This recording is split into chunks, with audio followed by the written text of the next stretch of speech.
1% of dudes rapping, they ain't nice as me. 98% ain't live the same type of life as me. The judge gave me life and then they sent me where the life is be. That level 4 with depth and vice, the type of stuff they like to see. Two choices, fight or flee. I refuse to die a chump. I never been a mark, but damn, it's scary when that riot jump. I seen dudes cry, get pumped, and some sexually brutalized. Knew a dude who lost his life and he was only doing 5 year-long racial fights when homie all you do is ride. Lonely days and nights up in a hole causing suicide. From the moment you arrive, you see the Mexican mafia, AB skinheads with big giant swastikas, pro-black philosophers, the BGF, the Kumi, and Muslims who will murk you from the nation to the Sunni. That MS was loony, quick to ride up on they rival. Even Christians went to church, hide knives up in a Bible. Political and tribal, the Crips and Damus, the Long Beach, the Hubs and the Dubs and the Grooves, the IE, the Bakersfield, the Dago Pyrus, the hustlers quick to roll, the gangsters gon' move, whatever click. Say what's cracking, YouTube? It's your boy 16 to life, and I'm back like I'm on a parole violation. Yard down! For those of y'all that's new to my page, in 1994, I got arrested. I was eventually sentenced to 16 years plus life, and I served 24 years straight in the California prison system.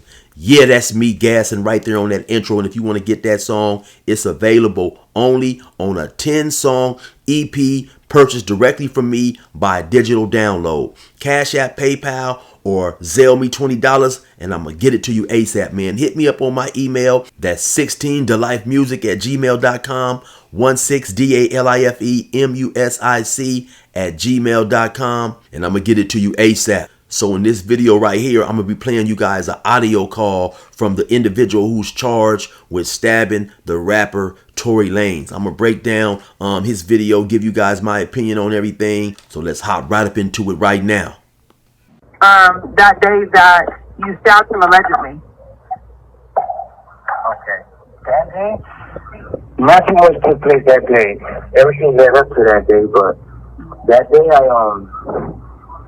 I just came out in the morning to tell him, you know, good morning. And I told him what's up, give him a little fist bump, asked him if everything is good. We had a little situation the night before and the day before. So what was the situation the night before and the day before? So I heard some rumors that he was trying to put money on my head. Now, he said he heard some rumors that Tory Lanez was trying to put money on his head. Now, there has been other people reporting actually that that was something that Tory Lanez was trying to do in the prison. And actually, you have a recording, a song that Tory Lanez made while he was incarcerated, and he mentions that in the song. So let me play you guys a little bit of that song right here. Sent me to prison and all that it taught me is if it go down how to stab the shit. Tommies and bunkers, the knives, the thumpers, the lock and the sockets, the credit shit. I call a shot on the yard, you a problem. My son out there hitting Cashapp shit out. And the reason I thought that it was important to insert that because that is something that very well could be true. You know, Tory Lanez is extremely wealthy, especially by prison standards. So is it possible that he walked around getting comfortable, throwing his money around, you know, because you can get a lot of things done in prison on the low. You know, you have a lot of people in there. I would say you probably have equally the same amount or possibly even more people in there who are not doing that well, you know, where, man, $100, $200 means a whole lot to an individual, and they can go and buy a lot of commissary, a lot of canteen and stuff like that. So that is possible, because why would Tory Lanez mention that in a rap? You know, it's not just like the regular bragging, I'm a gangster, you know, I'll do this, I'll do that. You know, rapping about giving somebody a cash app to take care of your business is not necessarily the norm. So that is something that very well could be true. He felt uncomfortable living next to him, said I was a threat. So I confronted him. And then I found out the same thing. He tried to put money on my head, so he said I put money on his head. We had a little discussion or whatever. So the next morning, that night, he said some kind of crazy. So the next morning, I came out to see if everything was good. Fist bump, talked to him. He said, yeah. So I was going back into my cell. And when I looked back, instead of going to cell, he was walking towards my door. He stood in front of my cell, looked at his boys, made his little smirk. And when he showed me what he had and something in his pocket, I just rushed him. What do you have in his pocket? I just rushed him.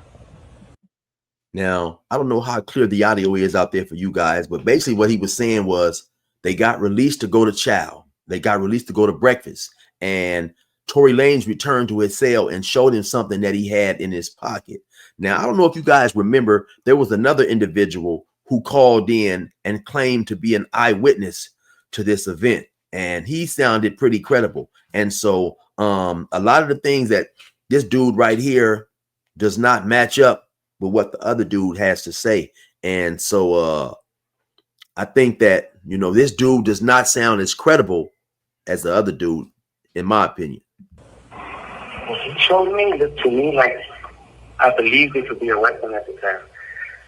So I rushed him and I just snatched him. I just took advantage of him. He was weak. I just threw him all over and I just kept slamming him and stabbing him. And Were you trying to kill him? No, not at all. But I felt like it was a weapon. I felt threatened. And when I felt like a sting in my leg, I felt like, oh, he stabbed me. So I moved back and I kept stabbing more.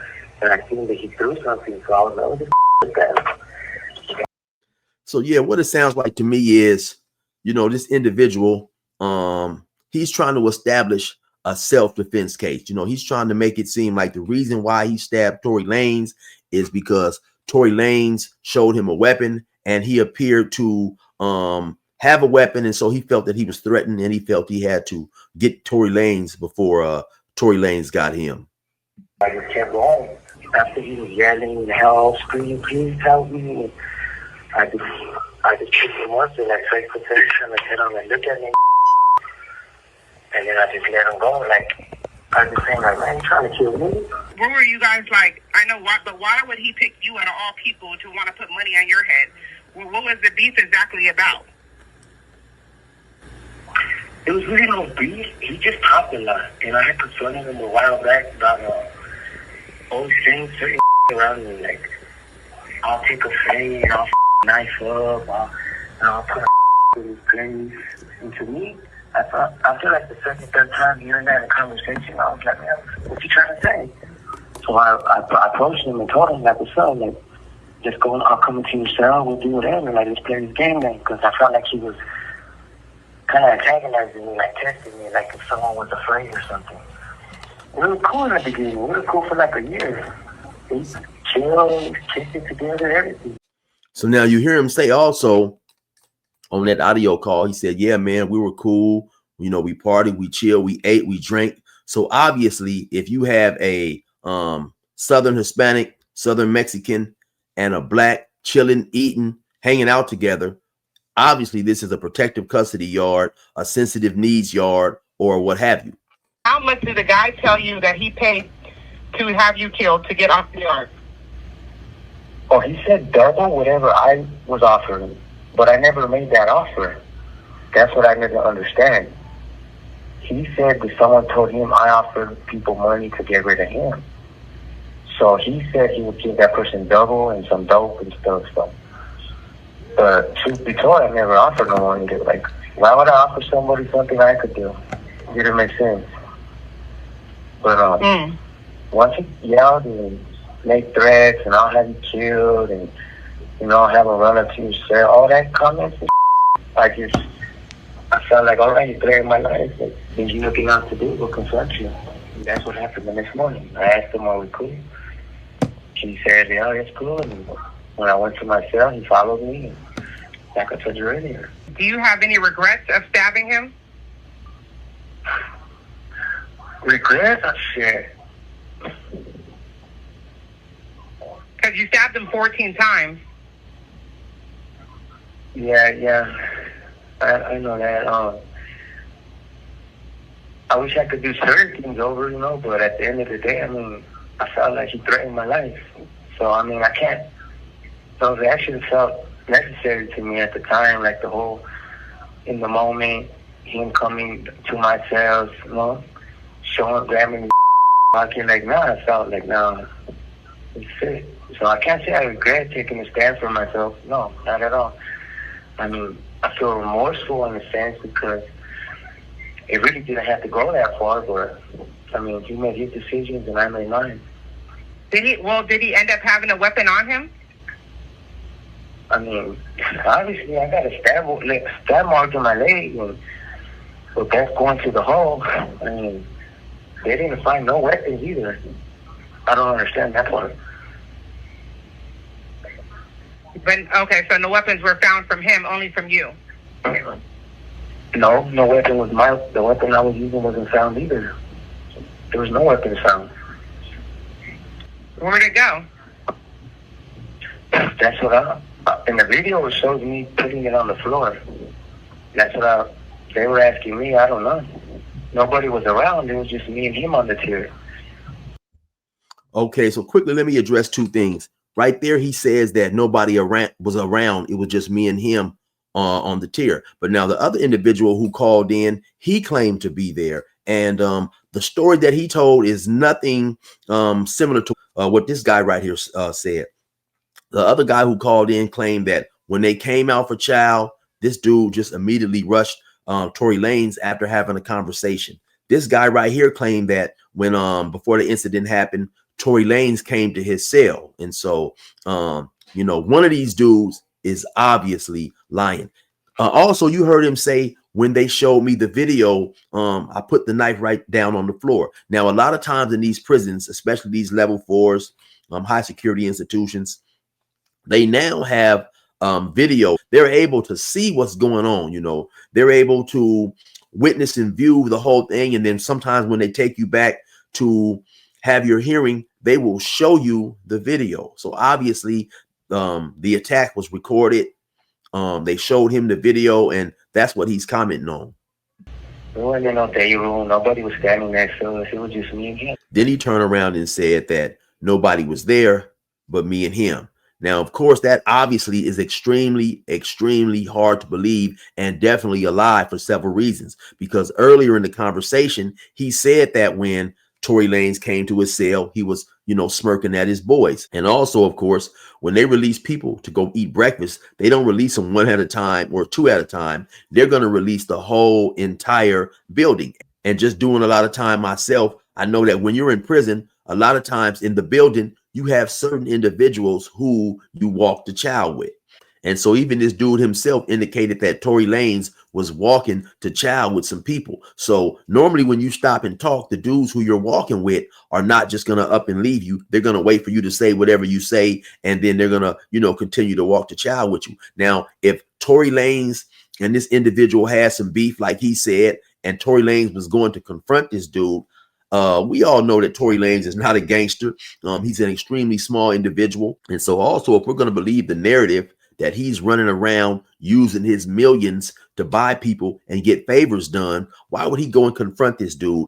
And also, if he was, wouldn't he at least let the dudes that he was walking with know? Like say, hold up, man, me and this dude had some words last night.